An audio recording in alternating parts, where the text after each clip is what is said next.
Hello, everybody, and welcome back to the Son of a Blitch podcast. I'm your host, George Blitch. Today, I had the privilege and honor of sitting down with Lindsay Thomas Jr., who is the Chief Communications Officer over at National Deer Association. I met him back in 2017 when I was working on an article that I had published in the then Quality Deer Management Association's Quality Whitetails magazine.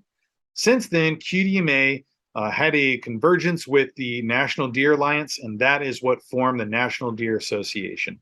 Two great companies about the same idea and principles of really trying to increase the knowledge and education of those in the United States to be able to better affect the deer population, management, and just the well-being of these magnificent creatures that we all love. And it has been a really eye-opening experience over the years to be witness to all of their resources, their educational materials. I know that we have posters that we got from then QDMA that we have on our walls of our ranches, being able to show different age class structures, what to look for, identifying different animals as far as the age group, or maybe making sure that you know the age classes of doe and that you can differentiate them from fawns. And it's really been a great teaching tool. There's wonderful books that they've been a part of and that they've put out and that they endorse. A really wealth of incredible knowledge is there. You go to deerassociation.com, you'll see what I'm talking about. Go follow them on their socials, and you'll see that there is so much that you can learn from them. Lindsay Thomas Jr., he put out 2 ebooks. I have links for those as well below. And those are wonderful, wonderful reads. And I know that, we talked a lot today about working with different organizations. For instance, Mark Kenyon and his Working for Wildlife tour that he's doing right now. And he'll be on in future podcasts to talk more about that in depth. But NDA is working with them and really trying to go and help create some better habitat in public lands. So Lindsay touched on that. We also touched on, First Light's Camo for Conservation with their Spectre gear and giving back to NDA from the purchases there. They're also a sponsor as well. First Light is with NDA.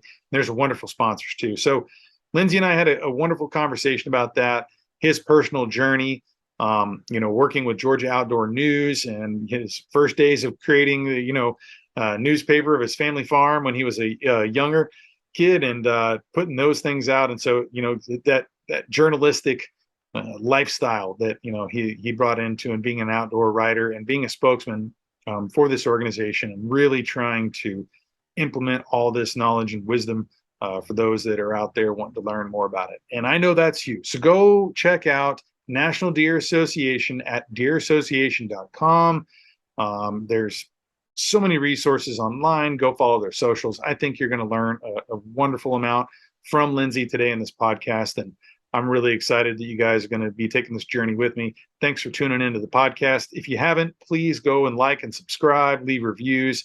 Everything helps to kind of those algorithms getting this out there more, because there's some wonderful guests that I've had, and I really want to help to push their platforms. And so, having more subscribers out there and more reviews really helps me out. So I appreciate all those that have done that so far, and encourage those others that haven't yet to please go do so. So without, further introduction, here is our podcast with Lindsay Thomas Jr. Hey, Lindsay, thanks for joining us today. How are you doing? I'm doing good, George. How are you? I am fantastic, man. I was kind of thinking about when we first got in touch with each other. I guess it was back in 2016. I had taken the melanistic buck that I dubbed Black Beauty and wrote up an article and sent it to you. And then you and I kind of worked on that, hashed that out, and got it out in Quality Whitetails, man, all those years ago. Yeah, that's right. In fact, here it is. I've got it sitting right here on Hey, my desk. nice.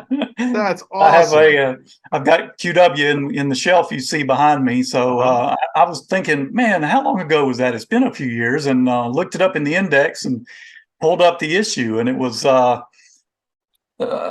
October, November of 2017 was when we published that story on Black Beauty. Man, that was, I want to thank you again for that opportunity. I had written some shorter form articles and a couple other magazines and stuff, but that was kind of the main one. And with a story with that amazing buck in that, my family land and all that. It was something very special, and it was an honor to be in the pages of Quality Whitetails, man. That was something else.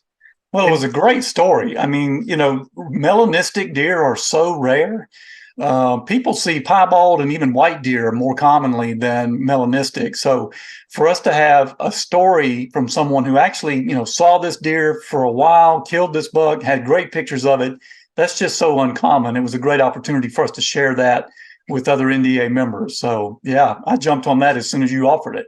Oh, well, thank you again for that, man. That was, it's wild. There's like 6 or 7 counties in Texas that have more melanistic deer than the rest of like the world combined. And whether it's genetics and that kind of the habitat and the combination thereof, but I'm still seeing them out there, man. It's amazing every time I go out there. Now I've kind of gotten some better equipment for camera work, so I can kind of really get in there and get some good quality video and photos, because man, it's just a sight to see, man. All the different variations of deer, but there's something about seeing something that it looks like a whole nother species, man.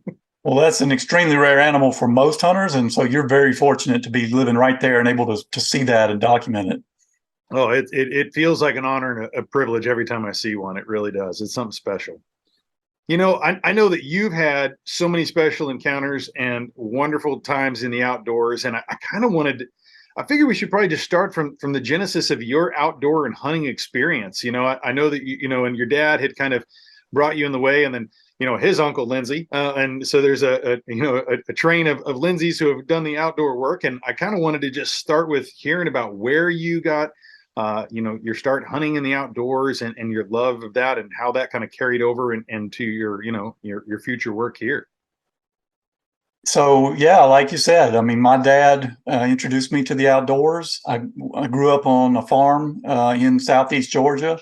My dad was a soybean, tobacco, and corn farmer in southeast Georgia, but he was an outdoorsman and hunter and fisherman. So I had the farm to roam on and be outdoors, and him to take me along with him in the outdoors. So I just naturally fell into it. So he introduced me and my brother and my sister to fishing and deer hunting, all kinds of hunting, really. We are big turkey hunters as well. And then, my dad also exposed me to reading and writing and, that side of things. So I just, from a young age, was also interested in writing, but also journalism. So it just ended up, that's the path that I took, and that's where I've ended up, is as an outdoor writer, and that background that I have was perfect for where I've ended up. So when you first I know you went and studied journalism there and at University of Georgia, right? Correct. And so when did you kind of get that bug? Were you doing a lot of writing and things before that, or was that what was that decision, and when did that come to you that that's something you might want to pursue as a not only as a passion but as a professional means of work? I think about that a lot. I don't really know what the spark was, whether it was just inherent or not, but I know that when I was younger, growing up on the farm, I actually made a newspaper for our family farm, hand drawn on pieces of large art paper, where I would make up the stories, craft these sort of mock news stories about everyday happenings on the farm that nobody would be interested in except us and the families that lived on the farm. And then I would hand copy, 2 or 3 copies of those, and take one to my Aunt Mary, who lived on the farm, another to the Bryant family that lived there on the farm, and, hand those out, each one hand copied. I don't know where that came from. My dad got newspapers at the house, and I would flip through them, and I guess that's where I picked it up. But anyway, I had early on an instinct to want to gather information and share it and compile it with others who would find it interesting. So that, in high school, I worked on the high school newspaper staff, and that's just kind of, the University of Georgia has a great journalism school. So it ended up being, worked out great for me to just go to UGA and study there. Now, I all along kind of had it in the back of my mind that I wanted to be an outdoor writer. I wanted to do, outdoor hunting and fishing related journalism. But at the time, you got to remember, this was before the internet and before social media, before blogs, and the communications was, mostly hunting magazines, and it was sort of a far off thing. You didn't really know who the people were who put those magazines together. You knew maybe the editor's name and some of the writers, but how did you get in touch with them? How did you call them? They didn't make it easy. So finding out how to get into the outdoor communications world at that time wasn't simple. I just went to journalism school, not really sure how I was going to end up here, and ended up being fortunate after I was out of college that a local magazine here called Georgia Outdoor News was hiring and looking for people with journalism degrees. So I thought, man, that's me. Well, and you spent quite a long time there before you kind of made your transition into your kind of your current role. Can you talk about, what all you were involved in and kind of what your, focus was at that point in time with Georgia Outdoor News and kind of, give us a little bit of tidbits on that? So I was one of 3 editors at the time, and then I think 4 before I left that worked on GON, Georgia Outdoor News. Mm-hmm. The concept of Georgia Outdoor News was different than most other hunting and fishing magazines. It was, intended to be news. And the publisher hired journalism majors who had outdoor experience to do the magazine. We would literally finish up the last elements of each issue on a Sunday, and it would be on a printer on Monday and off to mailboxes by the end of that week. We did it on newsprint for many years because that allowed us, when I say newsprint, I'm talking about like newspaper type paper rather than say glossy paper like most magazines are printed on, so that we could do that quick turnaround. And so we'd have fishing reports and legislative news and other things that were literally happened last week. In most hunting and fishing magazines, particularly national ones that you get, don't operate that way. They're months out in production before they arrive, in your mailbox. So it was very much a journalistic endeavor where we reported, and we, like I said, I'd go to DNR commission meetings and cover the legislature down at the state capitol and what was going on there for hunters and fishermen, and but also, the straight deer hunting stories and how to bass fish this lake and, how to catch the striper run on the rivers and turkey hunting, all of that sort of standard, how to go hunting and fishing in Georgia, but very much with a news angle. We would dig into the deer numbers with the state agency. How many deer do we have and how are y'all managing them? And how did you decide to set these hunting regulations this way? So that was where I was trained, and I worked there for 9 years. And again, it was having journalistic training. It was and a love of the outdoors. It was the perfect place to be. Oh, it sounds like it, man. And I guess I was kind of curious too about like how did you make that transition to then working with at the time the Quality Deer Management Association, and we'll get into the merger there of the National Deer Alliance and now it's National Deer Association, but whenever you first joined the team with QDMA, what was your role? How did you get involved, and kind of what was that kind of transitional moment for you? Leaving GON from then. Yeah, so we knew the guys over at QDMA, and a lot of those folks we reported on some of their meetings coming to Georgia, and they were founded in 1988. In fact, just a little bit before I went to work for GON, so they were kind of growing and becoming a thing when I was at GON, and knew some of those people over there. And so after I'd been at GON for about 9 years, I think it was 2003, they had a transition there. Their former magazine editor was leaving and they were hiring, and the guy that was leaving let me know that they were hiring. And so I went over and interviewed. It was, to me, though, I do all of it. I fish, I hunt turkeys, everything outdoors. I even, backpack and kayak and camp. I do all of it, consumptive and non-consumptive outdoor uses. To me, deer and deer management really is my passion. It's the core for me of everything that I do. If I had to give up everything else, I'd keep deer and deer management. And I was, incredibly interested in QDMA and what they were doing and teaching deer hunters to do, because this was, right up my alley. So when the opportunity came to go work for them and do communications for them, I just thought, look, I love what I do at GON, and I love writing about bass fishing and everything else as the seasons come around. But if I had to pick one, it'd be deer. And so it just made sense. They hired me to be what was called at the time the publications director, which meant operating the magazine, but also occasionally some books and some printed posters and other educational materials.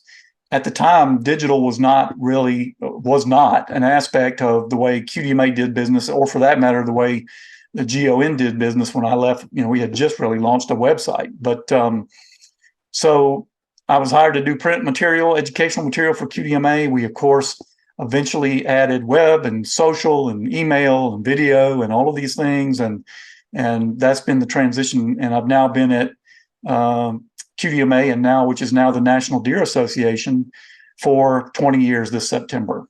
Wow, man! Congratulations. That's a good run, and many more years to come with that. That's right. 20 more. There you go. I like it. Let's talk about that. That transition of QDMA and NDA, and kind of how that kind of came about, and where this alliance kind of where it formed and how it came together. Yeah, it came about in 2020, and it was during the pandemic. It wasn't because of the pandemic that we did this, but the pandemic certainly played a role in opening up the conversation that led to that merger. And I think I have to go back and point out, some of the trajectory of QDMA from 1988 on, after Joe Hamilton founded it. It was founded to address a very significant and growing problem in deer hunting in North America, which was we had outlasted the usefulness of the old model of restoring deer by not shooting does and by only taking, one buck a year, and it being the first legal buck that walked by, which of course usually was a yearling. Sure. That was no longer practical, and deer populations were suffering as a result. We weren't taking does, so populations were growing and becoming overabundant, but everybody was still shooting the first yearling that walked out, and so very few bucks made it to 2 and 3 or older. Populations were out of balance socially, biologically. It was a mess. And Joe put together the QDMA to help teach deer hunters how to look locally and say, look, be a manager, don't just be a consumer of deer.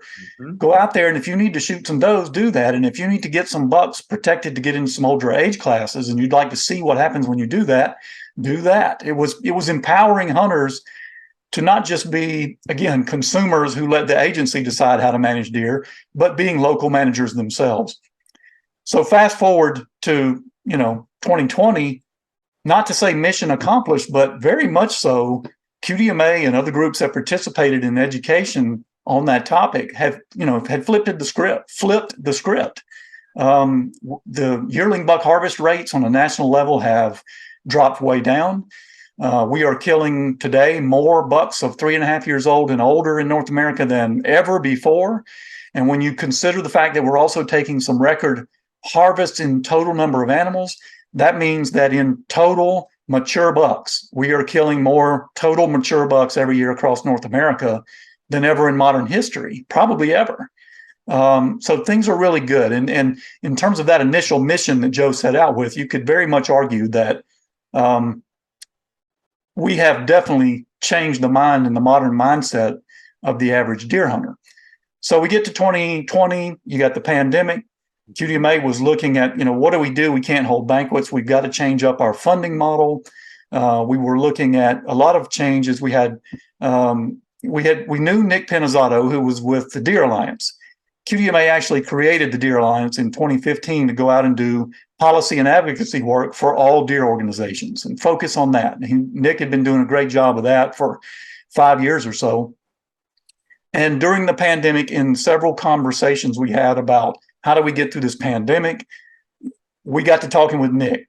And the idea came up of having Nick come to QDMA. Well, Nick said, I'm not interested in that. What do you think about a merger of our two groups? And that was sort of a shock to the system for those of us who had been at QDMA for a few years, and me included. When that idea was first floated to me, I thought, whoa, wait a minute, where did this come from? But after a few discussions with Nick and kind of mulling it over, we all realized this is smart. There's really no reason to have these two groups out here working separately. When QDMA needs a new CEO, we could bring these groups into under one roof and put together all the strengths that both have and just become one group. And that, through several discussions that year, is what we decided. A lot of changes happened to both groups that year because of the pandemic that forced us to modernize what we do from a fundraising standpoint, from a communication standpoint. The pandemic impacted a lot of businesses that way. Sure. And taught them that, for example, they may not need an office building to get business done. We learned we didn't need banquets to get fundraising done. So a lot of changes, but out of that came the National Deer Association, which I sum up when people ask me that question as simply saying it was everything that QDMA did well and the National Deer Alliance did well put under one roof. That's what it is. So we still think of NDA as QDMA. It's, we think of having a 35-year history. It's still the same organization, just different name, a little bit different approach to our mission now, and kind of modernized for today. Yeah, well, you gotta go with the changes, right? I mean, you've seen that transition too of this outdoor industry. It used to be a few magazines, there'd be some writers, you get some books and such, but now everything in a digital world, it's just completely, that has to, the models change whenever the times change, right? I mean, you've seen it now. I know I've heard you kind of talk about this before, and other people who started out in print media. I was publishing books back in late 1990s, early 2000, and to be able to get somebody who would then craft a letter and send it in, and your reviews and your feedback would maybe be months away from whenever they get a product into someone's hand, right? And now someone can read that article and they can comment right below it, as far as it's on Instagram or Facebook or any of the other channels, or even through your website. The kind of feedback that you're getting, it's almost instantaneous, and the connection that you can have with your readership and with your members, I feel like it's just more close-knit in this timeline. And I was kind of curious just about your thoughts on that transition, and was that something that was an easy thing for the organization to kind of be able to move into that digital world? And because you've been there long enough to have these changes with the internet and the websites, and now in the socials and stuff like that. I was just kind of curious about your take on that, and how you see that, and that evolution thereof. Yeah, it's definitely an evolution. It's been ongoing, for as long as I've been in the business. I've come all the way from, using wax to paste cutout paper onto page board layouts to send to the press, to now, like you said, literally writing and publishing an article and thousands of people seeing it the same day that I wrote it. So, yeah, it's been a transition and an evolution for lots of groups, but particularly the hunting industry. And, in my role here, as I said 20 years ago, I came here to do magazines, and that has changed gradually over time as we've added more and more digital platforms and new tools come along. Just last year, Nick said, should we get on TikTok? And at first I said, please, no more social media. And then I messed around with it a little bit myself and got addicted and said, we need to be on here. And now we're on TikTok and have done very well with it. It's another way to reach people. Like you said, you get, not only can you take information and go straight to mass audiences in no time, but you get the analytics and the feedback that immediately that tells you, what did you do that worked? What information did people appreciate most? What didn't work? And you learn immediately how to adapt and do better tomorrow in your communications. So as a journalist, I love those tools. I love not only all the platforms for reaching people that way, but the analytics that teaches me immediately how I'm performing and how I can do better tomorrow. Oh, great points there. You know what? I was kind of thinking about how in the Quality Whitetails magazine, because I obviously had been getting them for quite a while before, there was more of the social media aspect. And, you'd see a picture of a deer and, maybe tell you the time of the year, and you would do, guessing of the age. Right. And so, you get that next, episode or the next magazine that would come out, and it would tell you about how old that deer was. And I was just kind of thinking about now, it's like you put something out there now, and you have all these lists of responses that are immediate. And, it's kind of fun to be able to see what other people think. And I was also kind of thinking about how we use a lot of the posters that we've gotten from you over the years at our ranch. When people come through, and as far as the age class of deer for bucks, and there's one for doe, it kind of has on the same poster. And, there's a lot of tools that we've used, pamphlets and things that people are using to be able to identify age class structures, because we used to kind of, the same thing, we weren't of the, if it's brown, it's down kind of mentality, but we were trying to do, deer management over 2 decades ago in our ranch in Southwest Texas. And that was something that, we brought in, a lot of the wildlife biologists, wild game biologists in the area, and we would do flyovers and we do a census count. It was kind of early days of game trail cameras. It's like they would be like this big and, hold one whole megabyte or something. So it's like, quite different than cellular cameras today, for those who saw that, evolution as well. But, we kind of really focused on trying to let the younger bucks, get older, and we were, just kind of getting as much information as we could. And we were, looking at your magazine. We were, trying to find out as many things. There's a lot of different books that have been published about, management of deer, and especially here in Texas. And something that, now we've seen the evolution thereof. And now we're seeing bigger deer in a more structured age class and a healthier age class. And, before nobody ever wanted to shoot a doe, and now you're realizing wild game biologists sending in the, census data, and it's like, hey, you got to take this many, and the suggestions that they have for your area. And it's just that a whole evolution from 20 years ago. And I've always had, Quality Whitetails magazine at the ranches so people can read through them.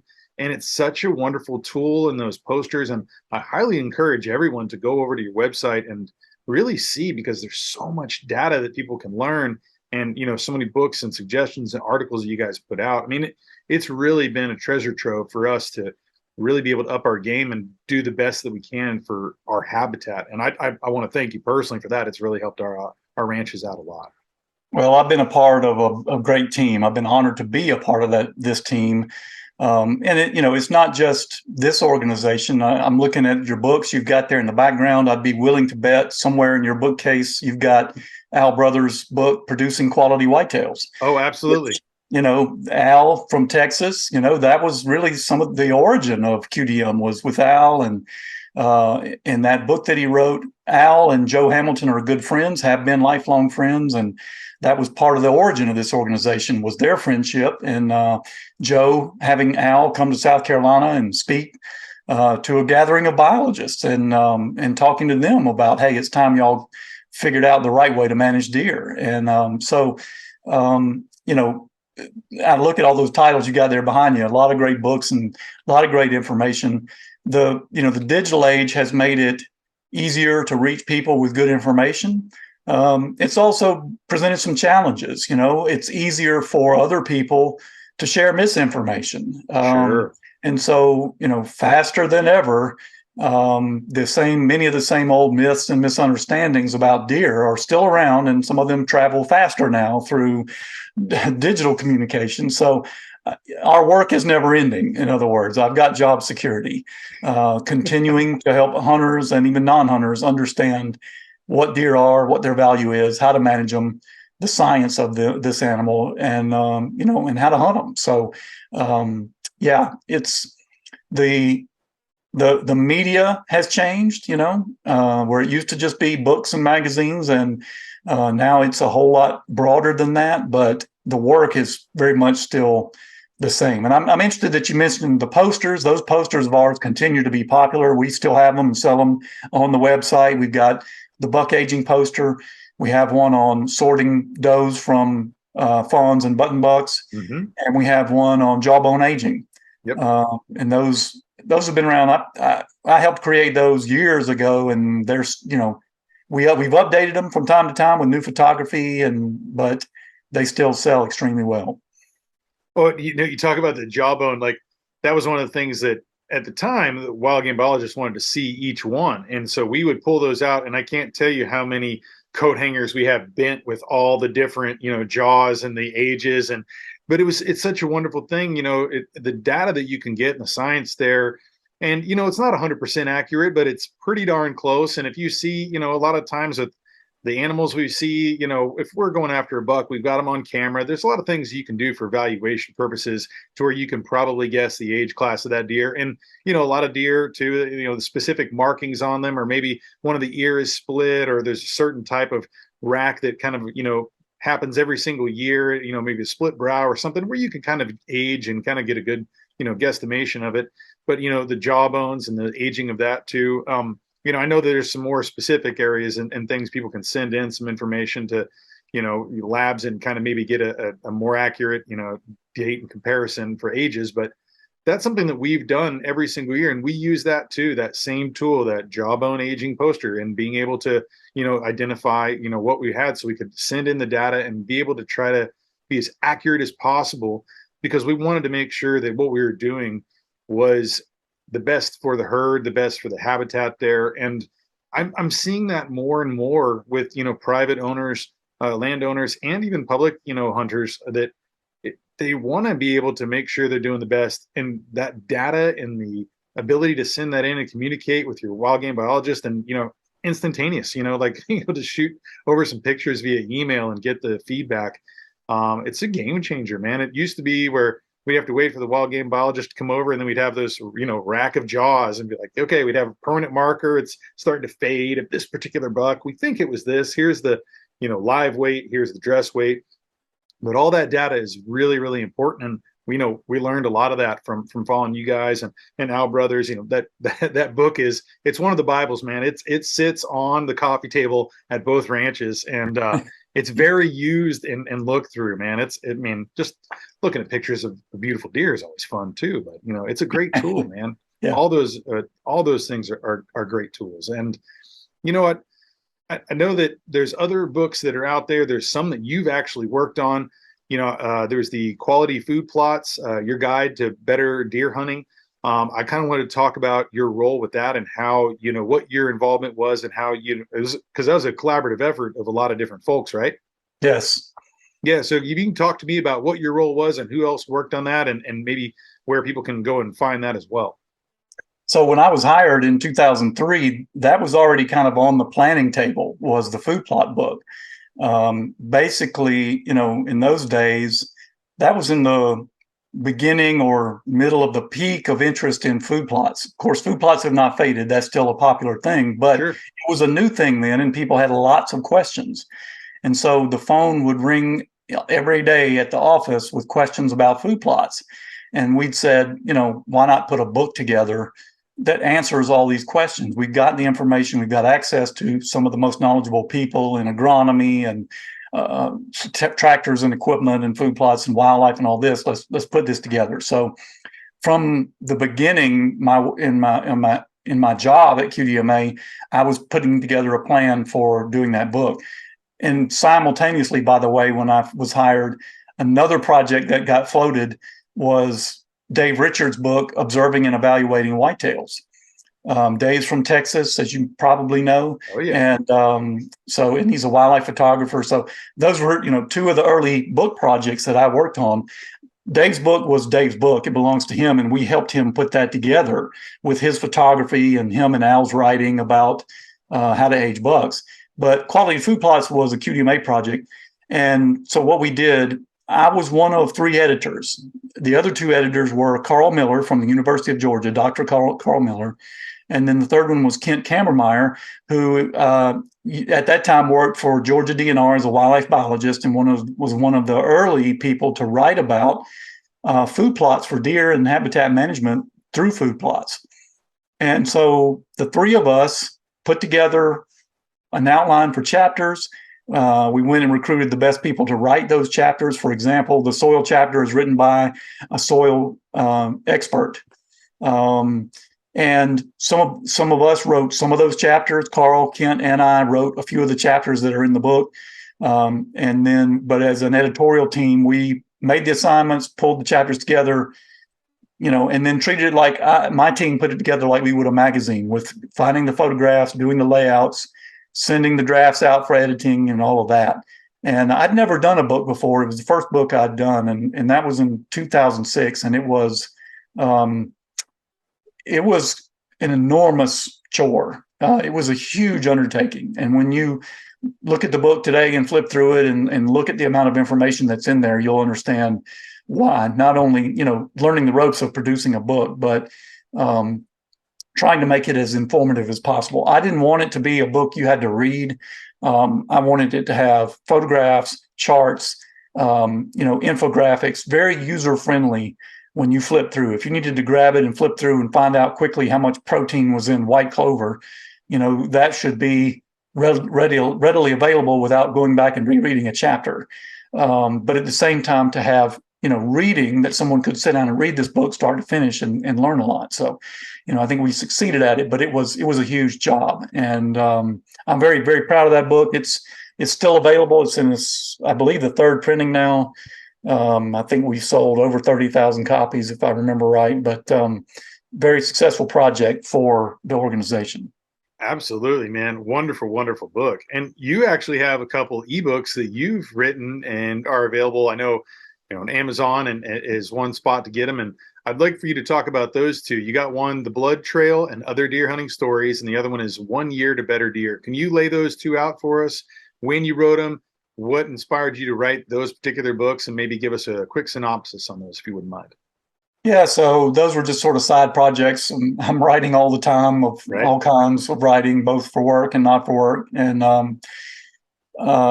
the guys at GON reached out to me after I had left GON and was working at QDMA, and asked would I be interested in doing an annual year-long article series on habitat management for deer, month by month, January to December.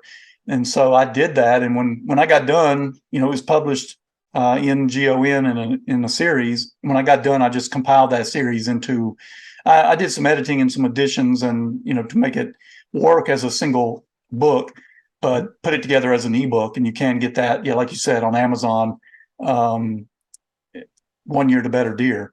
The other one was just over the years, at various times, I have written some hunting fiction, and finally just sat down one day and put them all together and put it in a book, and a collection of some of the hunting short stories I've written. And that's what the other book is. Nice. Well, I highly encourage people to go check those out. I'll have some links here and underneath the description of this podcast as well. And, I was kind of curious, like, for people who are, maybe whether it's a landowner and they're trying to maybe, really step up and understand, wild game and specifically deer management on their property. I know there's a lot of tools that they can go out there and learn, but what are some things that you feel are important for someone, kind of the 101 information, people just getting into really wanted to make an impact on their property? What are some things that, you would sit down and tell them to focus on, to look at, and some resources that you may point them in the direction of? From a habitat standpoint, if you've got a property, whether you're leasing it or you own it, and you want to kind of get to know it better for deer and improve it for deer, it's hard to think of something any better to do than just getting out there and getting to know the woods and the plants that you have. What is it that the deer are eating every day of the year that they survive on? Because once you start to learn those plants, both the plants that belong there and the plants that don't, you can begin to encourage those. That's really the basis of deer habitat management, is plant and forest manipulation to encourage the species that are good for deer, discourage those that aren't, but also to act as a force to manage that forest and that cover to keep it in stages that are valuable to deer. So you've kind of got to get familiar. You got to learn what's out there. What are the tree species you have? What are the forbs and vines and other, small plant species that you have? And begin to learn the relationship between the deer where you hunt and those plants. Are you seeing deer eat all the plants? In other words, if you walk through the woods and there's nothing green from your neck to the ground, you've got too many deer for the habitat. There's too many deer, not enough food for them at some point in the year, if not all year long. And that's a pretty big, important thing to know when you're setting out to manage habitat, because immediately you need to know, well, I need to reduce deer density through doe harvest, but I also need to improve habitat quality through habitat management. You need more food and fewer deer until you kind of reach an equilibrium and a balance there. So getting to know the woods, getting to know the plants that are out there, also getting to know the plants that are there that don't belong. We've all got invasive plants out there, no matter where we are. In Texas, you've got them. In Georgia, we've got them. Up north, they've got them. They'll be a little bit different suites of species wherever you stand, but we've all got invasive non-native plants. And if you learn to identify those and remove those, you create space for native plants that are beneficial to deer. So learning the plants that you want to remove. That's where I think I go back to just getting to know your woods, the plants that are supposed to be there, the plants that aren't, the plants that deer need, and how deer are using them. In terms of resources, there's all kinds. Getting to know someone local, like somebody with your state wildlife agency or state forestry agency, talking to them, a local consultant. Of course, there's tons of resources on the internet. Of course, NDA has lots of resources on our website on how to get started. But that's really where it begins, getting to know the plants that are out there. Food plots, you're going to be deciding what's planted there and planting certain crops that are beneficial for deer. But I really think the foundation starts with the forest first, understanding what you've got that you need to encourage and what you've got that you can remove and where deer are in the balance between those. Those are great points. When we had in our ranch in Central Texas, we kind of wanted to create a wildlife management plan. And one of the things that we did is have a wild game biologist in the state of Texas come through. And before she had come over, she had told us about a few resources on the website. And I'm sure, all states probably have something similar to this, but they had the browse species and the list of like tier 1, tier 2, tier 3 for white-tailed deer, and for turkey and some other, native indigenous animals here. And with the white-tailed deer one, I went ahead and printed it out, laminated it, made like a little kind of folder that I could carry around. And, I dorked out on it. And it was like Q1, Q2. Like I had all these things. And then whenever I'd go around, I use it now with like my OnX app, that I can go ahead and just drop a waypoint there when I see one of those tier 1s and kind of have a label to, cross coordinate exactly, what is out there on the property. And you can do this for, anyone can do this if you're foraging, if you're hunting, if you're fishing, any of the spots that you want to have, you can kind of, drop a waypoint now and have that kind of, digital, map that you put together. But we did that and used, my company Map My Ranch. We ended up making, printed maps of being able to see where these browse species were. And, that helped us to kind of learn about maybe those stages of where the deer are using, they're passing through, maybe where they're bedding and they're feeding, and kind of being able to get a better idea of, our property.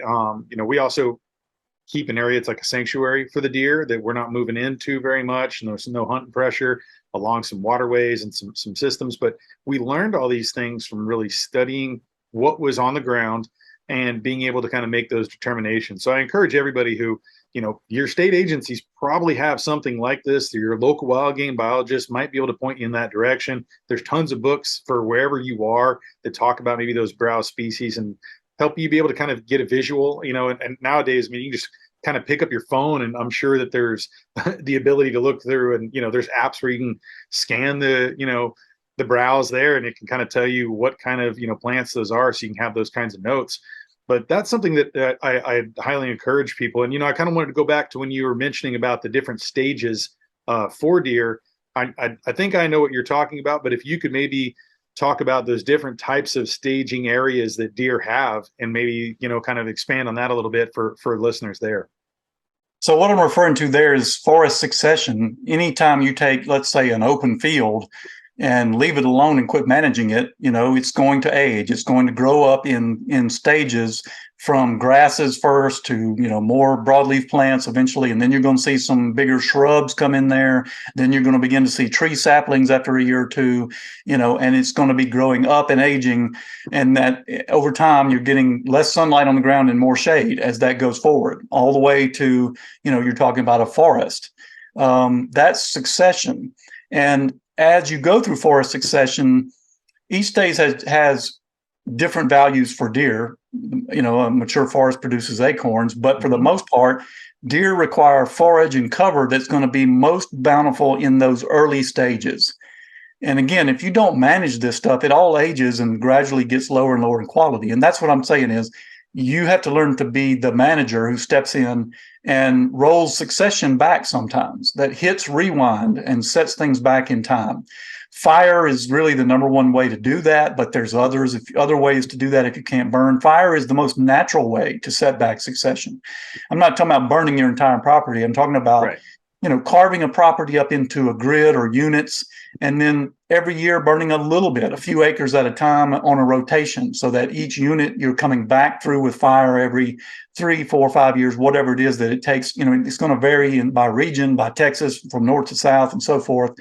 But fire is one of the easiest and cheapest ways to roll that succession back when things start getting shady. You can take a hardwood stand of forest and improve that through forest stand improvement, removing trees that are either overabundant or invasive and putting some sunlight in the ground while leaving older oaks out there to produce acorns.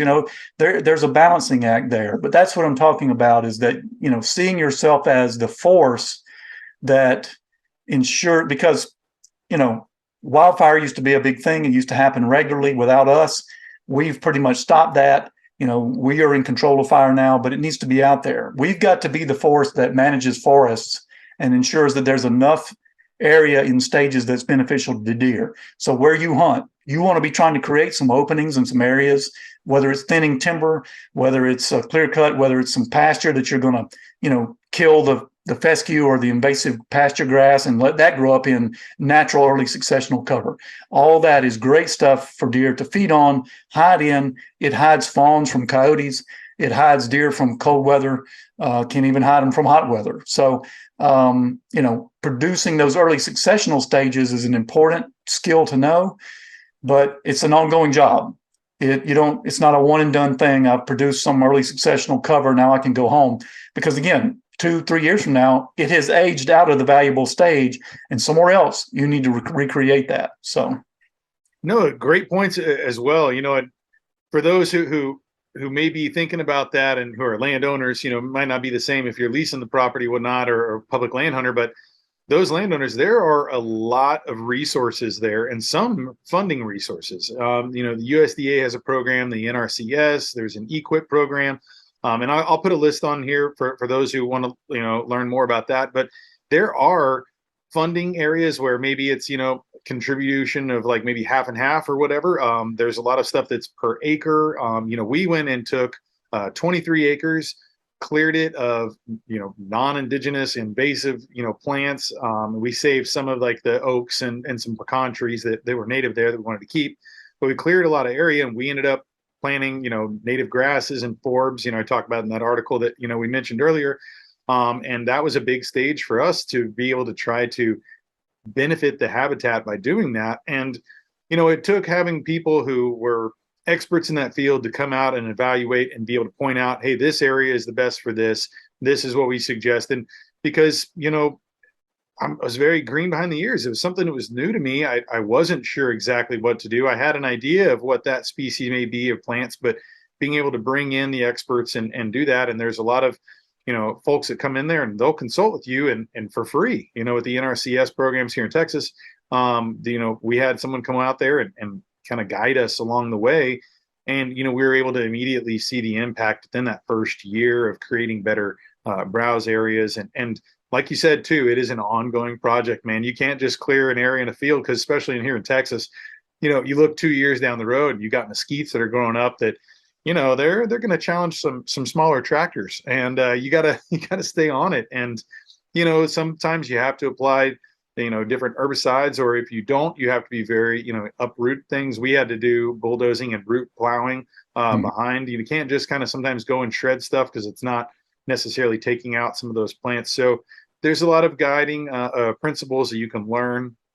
I know you guys have produced tons of articles that people can learn more about and, kind of see. And, it's kind of thinking about that next avenue too of not just articles. Now there's discussions like podcasts, and I know in you guys NDA have your own podcast, the Coffee and Deer, and I know you were the very first guest. That was a fun episode to tune into.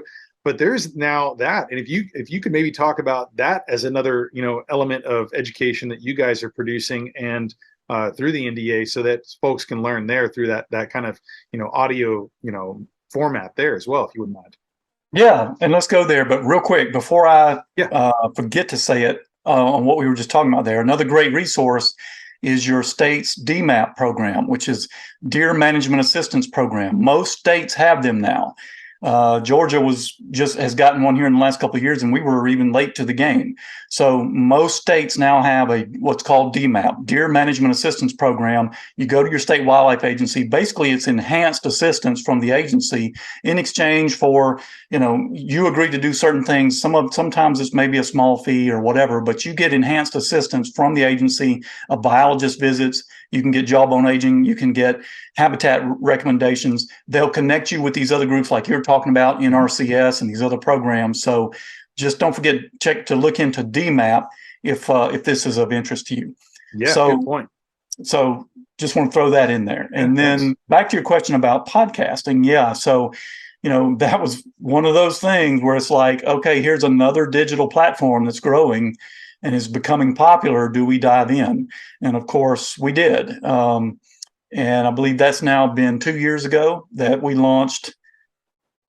Yeah, 2 years ago that we simultaneously launched two podcasts. One is Coffee and Deer, and Nick Penizzato, our CEO, he does that one. And then Brian Grossman, who's our communications manager or director, he does Deer Season 365. And they're kind of meant to complement each other. Deer Season 365 is more of the nuts and bolts of how to hunt and how to manage habitat and that kind of thing. Whereas Nick with Coffee and Deer is more philosophical and let's do some deep thinking here on topics like conservation, meeting with some agency people, other conservation groups, getting into issues like chronic wasting disease. But not always. I mean, he will interview some people that killed big bucks and some hunting stories, and it's a good mix on Coffee and Deer. But yes, we've kind of got those two podcasts. They've done well. As podcasting, particularly in the hunting world, is a crowded sector, and it can be tough to kind of fight your way in and get attention because people only have so much time in the week to listen to audio content. And but we've been pleased with our growth. It's been slow but steady, and I think you'll see podcasts for us continue to be one of the ways we reach people. It's I guess the way I look at it is there are so many tools for digital communication these days, and rarely are there any that you can just dismiss and say we shouldn't use this one at all. If people are there and it attracts audiences, you should use them because you can reach different groups through each of them. Sure. No, I mean, there's so much, just, my drive to work every day and just being able to tune in to y'all's podcast. And there's some other outdoor ones too. A lot of the Meat Eater family has some amazing podcasts. And, I was just thinking about how you guys recently had on Mark Kenyon, and he's talking about his Working for Wildlife tour. And I know that there's some NDA projects that are associated there in a few different states. And I'm not sure about how much involvement, if you can talk a little bit about those here in a second, but that's, his Wired to Hunt podcast, it's been going on for a long time. I remember friends a long time ago talking about this and kind of at the very dawn of podcasts. And, that's something that you tune into and you might have something you'll learn, or maybe it's entertaining or a combination thereof. And there's so many wonderful things that I feel like you can kind of absorb in, in those little tiny quick segments of time. Some podcasts are, long form. I've had some that are, a few hours, some that are, 5 minutes, and, there's something there for everyone. I think that, and especially a lot of folks are, auditory learners. And that is a whole nother realm. And so I know some folks who, for whatever reason it may be, that reading is just not going to be their strong suit. I have some friends with dyslexia where it's a very difficult thing, where podcasts, it's a whole nother realm. So it's a kind of a great, tool and entertainment purpose. And, I'm actually going to have Mark coming on the podcast, next month or two, and really excited to talk to him. And I was going to, ask you, kind of follow up there. Is that something that, you guys, you can talk about NDA's, work with his Working for Wildlife tour? Yeah, and Mark was a real pioneer when it came to not only digital communications but podcasting. He came on strong with Wired to Hunt as a young guy, and was just phenomenal. Of course, now he's got a relationship there with Meat Eater and part of a big team there, and they've of course accomplished amazing things and done great things for hunting in terms of reaching non-hunters with a positive hunting message. So. Sure. Um, well, yeah, we've known Mark a long time. He's been a good friend of this organization, and of course now continues to be as with Meat Eater. Now, the Working for Wildlife Tour was a great idea they came up with, and we're pleased to be a part of it to simply encourage hunters to get involved in improving public hunting lands. I think they've got this first year, they've got 6 events. They're partnering with NDA on 3 of those. First one is coming up here on July 29th in Idaho, and I'm actually going to that. Matt Ross and I will be going to that from NDA. Nice. Mark will be there. I think some others of the Meat Eater crew may be there as well. And it's just a big work day on national forest land in northern Idaho. Come out, do some work. I think we've got some specific tree and habitat work that's going to be done that day. They're partnering with the Forest Service and the Fish and Wildlife Service to determine the work we'll be doing. And then at the end of the day, having some kind of a cookout or social at the end to celebrate. So, yeah. And then we've got 2 others, I believe, in Mississippi and Kentucky later this fall that we're again partnering with them on this. And it's something that, I hope continues and grows because I've seen some of our group, some of our branch volunteers, NDA branches, go out and do public land work. Seen some go out and do, trash pickups where they haul off unbelievable hauls of garbage out of public land. And so these lands get abused by not necessarily hunters. There's all kind of the public out there, and they need to be cared for. It's my belief that people say we've got sort of a public hunting land crisis and not enough of it. We need to buy more. But the truth is, I think if we took care of and managed well the acres we own now, we would vastly increase hunting access and hunting opportunity on the lands we already own. So there's opportunity there not only to clean up and care for these lands, but improve the habitat. Many times state agencies are strapped from a budget standpoint. They've got these acres. They can help you have hunting access to it, but they don't have the money to go out and do, food plots or timber management to the level that they'd like. And I think if we can all pitch in and try to make that happen, we can improve public land that exists now before we stop and have to go, spend money to buy new lands. So anyway, it's an exciting program. We're looking forward to working with them on that. And yeah, I've been through Idaho once before in my life on a trip out west, but this will be my second trip, and I'm really, really looking forward to seeing that part of the country again. Beautiful part of the country. That'll be fun, man. I'm excited to hear back on and follow your socials and kind of see how everything went there. And I think it's a wonderful thing, kind of getting all these people together who are enjoying that and kind of having some focus on what to do and how to improve things.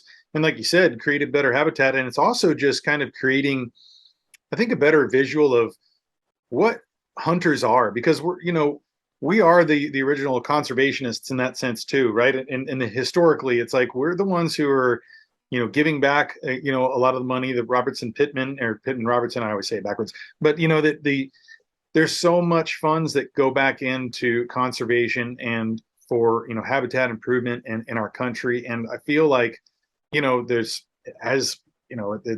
that thing is. As we kind of continue on, I know that there's a fear that there's less hunters out there, and you want to still be able to kind of keep this lifestyle and have the kind of approval ratings that we do from non-hunters. And in a digital age, like you were saying too, there's so quickly that something can be put online that kind of has a bad look to hunters, and it's going to be amplified through social media. And I think these kinds of things too are the amplification of what we are doing to try to leave this better for future generations to enjoy the wildlife. Because it's not just, I know when I go out into the ranch and I go out to other places, I got my camera, I'm taking more shots with a camera than I am with a rifle, and it's like I'm more selective about what I'm doing. It's not just trying to, take as many animals. I'm being very selective about what I'm putting in the freezer, making sure I'm not taking more than I would use, or taking enough to where I can donate some back if there's a certain doe harvest numbers. There's a science behind what I'm doing. But I love just going out there and being in the middle of the woods and taking that picture, that video to share with other people. It's like the beauty of what we have on this earth and what we can share with others. And so I feel like all these types of movements and these types of programs that can better amplify that message to others, and also let us, be seen in that light too as hunters, that we are trying to create a better place and leave something better for future generations. And I feel like that's part of the ethos too, with your program, as far as bringing that awareness too. And I don't know if you want to speak to that a little bit as well. Yeah, I mean, it just goes hand in hand with the reason why we are so passionate about managing deer populations for sustainability and health, to ensure that they are balanced and healthy and productive, and so that we can hunt them and have them and enjoy them for generations to come. And in caring for the land and caring for the habitat and caring for public resources is all part of that. And I was kind of thinking, as you were mentioning about working with Mark Kinning, you guys do some other work, some other organizations. I know one in specific was First Light and their Spectre gear here. And Yep. I know that the very first time I ordered this, I got a sticker that said "Camo for Conservation," and it that some of the proceeds went back to you guys. I didn't know that when I bought it. And I mean, this gear is amazing. I got one of the new hats too that just came out here. Oh yeah. Great for in Texas when it's 150 degrees in the shade.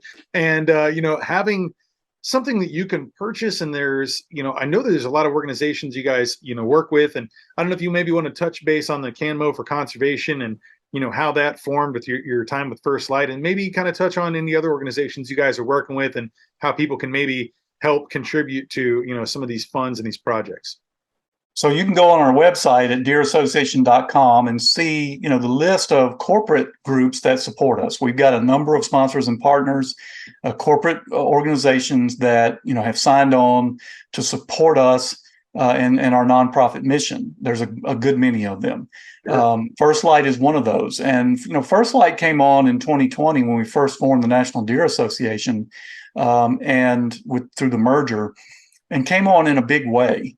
Not only did they say we want to be a sponsor and sign up with the normal amount that a corporate entity would pay to become an NDA sponsor, but they said we want to go beyond that. We want to have this Camo for Conservation program, and all Spectre sales of their Spectre camo, we're going to take a portion of that and it's going to come back to you in addition to what we're already giving you. So at the end of the year, what happens is they do an accounting of how much camo they sold this year, and we get an additional check for our mission.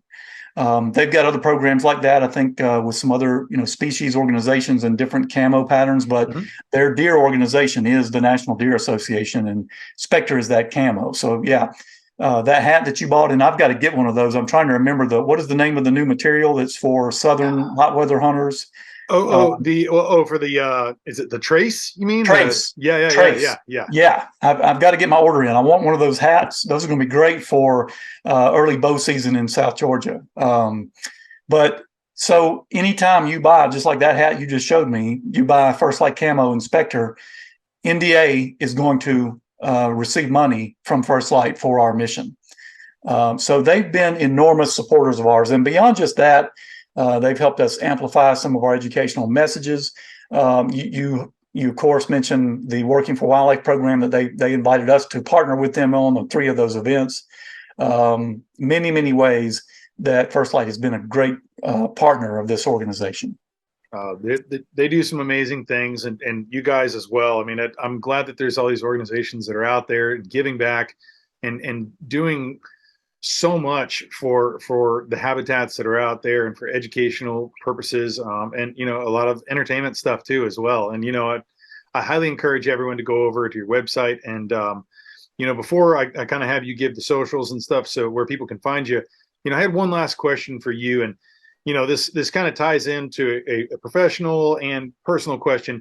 And I was wanting to know, what is it that you want your legacy to be, in that personal aspect and in that professional, and, your work with NDA here, and, just kind of how do you want to be remembered? And as far as your work that you've done, I know you've contributed to so many wonderful projects. So I know it might be a lot to gather in and talk about, but that's something I really want to know for my guests, and for someone like you who's been involved in so many wonderful things over the years. I'm very curious to hear what you say on that.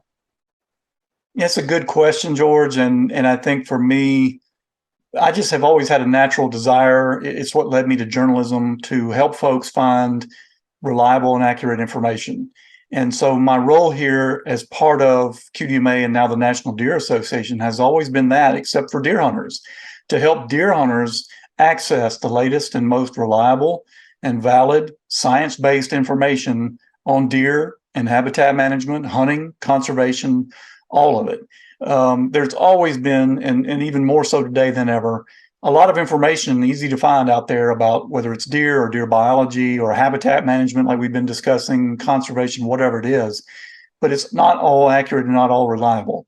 And so that's how I see myself as a journalist, and how this organization sees itself as a science-based educational deer conservation organization, is the go-between or the filter between all this information out here, or the scientific community and what they know about deer, and what deer hunters want to know, to be the group that you can come to and know that we've checked it, we've done the homework, we've done the reporting. We're not going to tell you about it if it's not valid and science-based and supported by the preponderance of the science that's been done on these questions and these topics.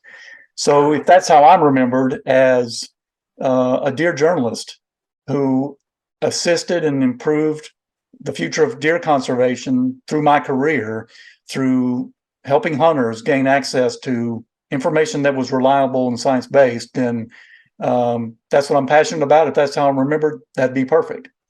That's wonderful. And, another question I had earlier, and I just kind of forgot to ask it, but what are your favorite animal species to hunt? And like, what is like is there any hunts that you have not been on that are in your bucket list that you want to go on, and maybe explain the reasons why? Yeah, it's a good question. And the truth is, whitetails are my favorite. I'd almost rather just be sent back home to the family land there in South Georgia to go deer hunting on dirt that I know, in habitat that I know, forests that I know and that I've managed, deer that I know, and hunt there, than go anywhere else. It's not that I've got anything against, traveling or going out west. I love the West. I've been out and done some elk hunting. And I'm happy that I did those things, but, hunting deer and turkeys right there in the land that I know is just where I want to be. So I don't really have a hunting bucket list. From a fishing standpoint, I'd like to do more fishing than I've gotten to do, and do some traveling around. But from a hunting standpoint, pursuing whitetails and gobblers right there on Grace Acres in South Georgia is where I need to be.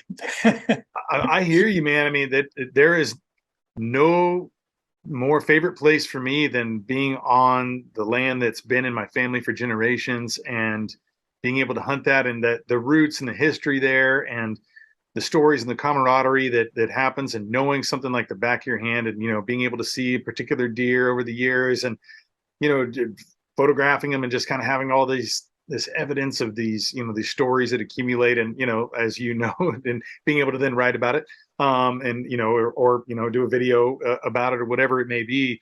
There's something about that connection to the land, and whether it's your own personal land, you and I have some family land, that, or if there's someone who loves to be in a public land setting that's right around where they live, and something that they've developed this relationship with. I think once you really have that relationship with that land, it becomes so special whenever you take something from that area and it well, and it's something that I think more people can understand, that have those type of connections, and I think it's very true to want to. I think as much as I want to go and travel around and do some elk hunting just for bringing the elk meat home, to cook for my family and having those experiences. I think if someone told me, do you want to have a week here at the ranch, or do you want to go out for a couple of days, with a 50-50 shot of maybe getting something, I'm going to probably be at the ranch. So I totally feel you on that. Before we leave, I would love for you to kind of tell everybody where they can kind of learn more information about National Deer Association, where your socials are, and kind of have a place where people can go and maybe contact you and find out some more if they have some more questions as a follow-up to this podcast. Yeah, it's pretty easy. Our website is deerassociation.com. And our socials are all the same at Deer Association. And that's Facebook, Twitter, Instagram, TikTok, YouTube, and even now Threads. So yeah, every time they add one, we'll be there at Deer Association. Nice.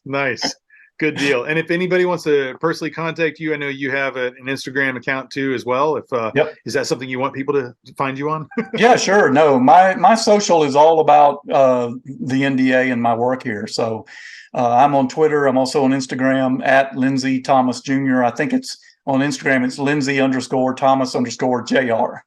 But you can probably just search for Lindsay Thomas Jr. on Instagram and you'll find me. So also on Facebook as well. But yeah. Good deal. Well, thank you so much for joining us today. I really, really appreciate it. I know that you guys have so much to offer for people. I hope everyone goes and checks out your website and all the wonderful resources you guys have. And thank you for all that you're doing. I know that your legacy will be cemented and all the wonderful things that you've done. And I personally want to thank you for all your great hard work over the years. I know that you've really made an impact in my life and our family ranch and our value systems and our goals for the future. And so thank you for all you've done. Thank you, George. It's been an honor to be on your show with you and just catch up with you. It's been a while since we talked. And so I really enjoyed the conversation. Yeah, let's not let 7 years go by again. I'll try to write some more articles, and then we'll maybe have to consult over at the ranch. You can come on down here, and we'll talk in person and enjoy a coffee and some deer conversation in person. How about that? Sounds like a plan. Good deal. Well, thank you very much once again. We'll talk soon. All right. Take care. Take care.